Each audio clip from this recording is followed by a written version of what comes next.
From Broadway to Toronto, the Tony and Grammy Award-winning show Beautiful, the Carole King Musical, has come to town, led by its two Canadian stars, who have the seal of approval from King herself. One fine day, you'll look at me. So it's like a homecoming of sorts for the two of you, right? Both Canadian. You're finally bringing this role here to Toronto, even though you've been doing it for a couple of years on Broadway, right? How are you guys feeling? I'm excited. I cannot wait to share this with Toronto audiences. I think they're going to love it. Well, there's a lot to love in Beautiful, the Carole King Musical. Not only does it tell the heartfelt story of King's journey to musical superstardom, but it also includes some of pop music's biggest hits, since, of course, King wrote so many of them. Tonight you're mine completely.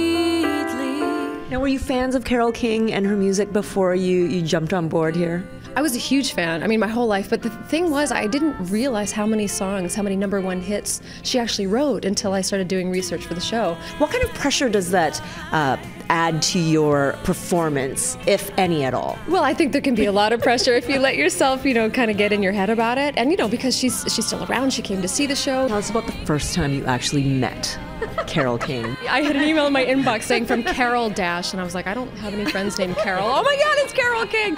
So, she asked if I wanted to know when she was coming to see the show, and I replied, Dear Miss King, please do not tell me when you are coming because I will fall over. So she came in disguise. What does Carole King look like in disguise, first of all? What is that? With glasses, yeah. So Liam, what was the biggest takeaway for you when you met Carole? I think what struck me most is she said she kind of got a little emotional. She was like, those are real conversations. And she was talking about the lines in some of the scenes in the show. And at the end of the day, maybe you don't do this for the accolades or the recognition, but to have Carole King really sing her praises about your performances, what does that mean to you as an artist? Well, it means the world. You make me feel like a natural woman.